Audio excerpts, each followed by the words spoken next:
Recently, the YouTube channel Asian Boss put out a video interview with the Japanese animator Nakamura Ayane about the state of what appears to be a really troubled industry. Working as a rookie, she mentioned in the video that she started in a studio with a salary of only about 500 US dollars per month. Now, working as a freelancer, she makes even less. One of the things she pointed out in the video was that a high school student working part-time, like in fast food or a convenience store, probably makes more than her. That is the state that the industry is in at the moment. This has really led to a shortage of talent, being able to do really high quality hand-drawn animation, or young people even wanting to get into 2D. Another reason for that is that 3D in general pays a lot better, and students who choose to learn software like Maya or 3ds Max and go into the game industry or into 3D animation will make a lot more money. Those of you who have followed me for a while will remember that I was in Japan just a couple of years ago, and I had the opportunity to visit with studios, creators, and people behind projects like Batman Ninja, Tokyo Ghoul, and even the Intro to Ghost in the Shell standalone complex. Many of the guys I know over there, because of my connection to software-based communities, such as that of Lightwave 3D or Moto, are 3D artists, although some of them do 2D as well. But the point I want to make is that as 3D artists, they are doing very well, and they're not in a situation even remotely similar to that of Nakamura Ayane. But to explain this, I have to point out a chief difference in how the industry works. Because of the low wages, in 2D hand-drawn animation in Japan, anime is super cheap.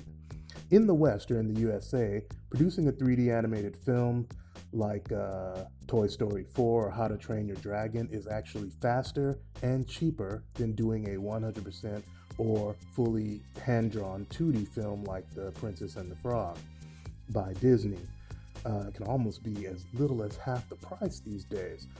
One of the reasons is, of course, wages. There are a lot of other factors, but this is basically why 2D feature animation died the death a long time ago in the USA, and why even very high quality 2D animation on TV is actually made in places like South Korea, China, Vietnam, and so on.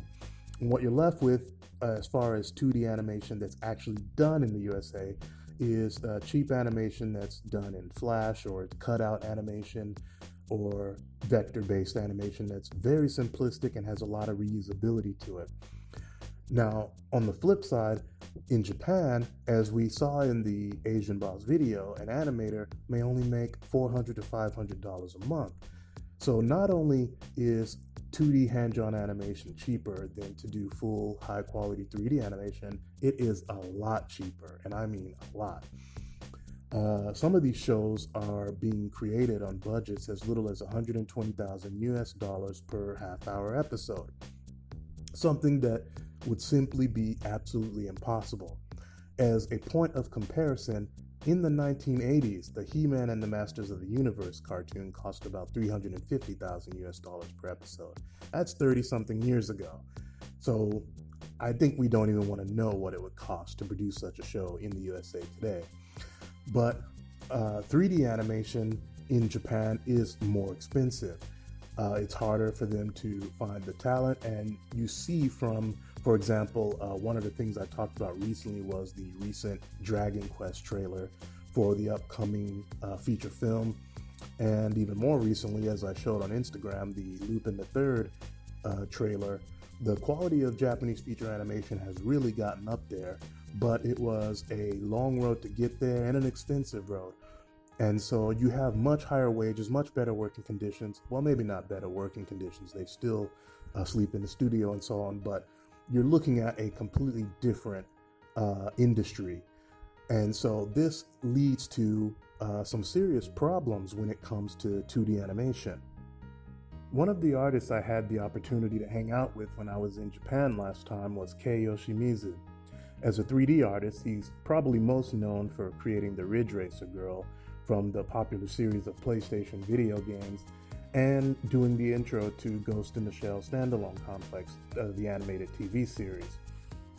Not long Before that time, he had the opportunity to do a few cuts on a very popular anime feature film. These were totally 2D hand-drawn cuts. Apparently he did a good job. It was a favor for a friend of his who I believe was the director on that project. And I asked him about the pay on a project like that because he's normally used to doing fairly high-level 3D gigs. And he basically said that the pay was minuscule. He could never make a living doing that kind of work. He did it basically because he loves it. He loves to draw. He loves hand-drawn animation. But it's not something that could even compare to the work he does as the owner of a 3D animation studio who has an actual staff and employees and everything. So it's something about passion. And even in the Asian Boss interview, Nakamura Ayane, the animator who was interviewed, talks about passion, that a lot of animators really don't care. They're not in it for the money. They're in it because they love what they do. Naturally, I love 2D hand-drawn animation as well, which is why I was really happy to see the animator in the interview using TV Paint to do her animation. That happens to be the same software which I use. And while I do some 2D animation now and again, there's a major reason that I'm leaning more towards 3D these days. The simple fact is, aside from the fact that it would take forever as a solo artist to get a project done entirely in hand-drawn 2D, you can simply get more done in 3D, even though it will never truly look the same. There's always going to be a difference, but there are things which you gain when you factor in software like Marvelous Designer and ZBrush, which are really changing the game as far as 3D animation is concerned and getting us much closer to being able to breathe that kind of life that 2D animation is known for into it. Don't get me wrong though, I'm not saying that it's on the same level.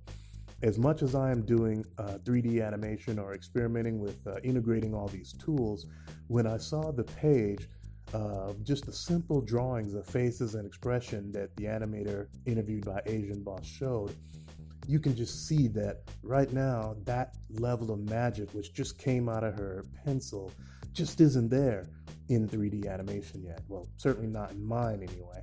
But I digress. That is only part of the issue. Another big factor is, of course, the cost. You're really talking about a 100% digital paperless workflow. It is a long ways off in Japan. I think even in the interview, she says something about it may take as much as 10 years for the industry to change. And one of the reasons for that is the cost. Another reason for that is probably the age and experience of some of the best animators out there. You can imagine that some of these guys who are in their 40s, 50s, possibly 60s, who have outrageous skill, the kind of skill that if you're doing a project, you want to hire them, but they draw on paper with a pencil. You're simply not going to stick an iPad Pro in their hand and expect them to do the same kind of results. And studios know this, and so they're not going to even ask those guys to open up a Wacom tablet and draw in TV Paint or something like that.